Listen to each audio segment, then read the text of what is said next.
Hello, my dear! Hello, hello, hello!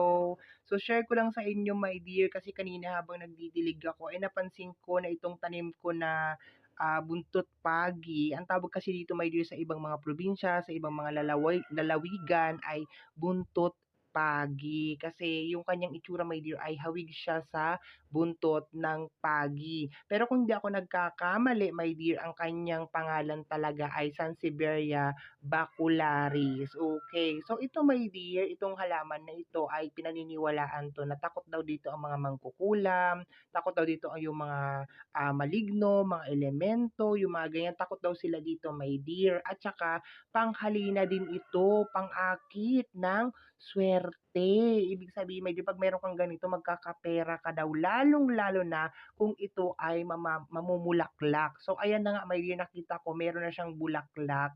And may nagsabi din sa akin, my dear, na 'pag ikaw daw ay kunwari pumunta ka sa isang bahay tapos nakita mo na yung tanim nilang, bakularis ay meron ng bulaklak, eh, makaka-receive ka rin daw ng blessing kasi nakita mo yung bulaklak ng bakularis. Eh, hindi naman kayo makakapunta dito sa bahay kasi napakalayo ko.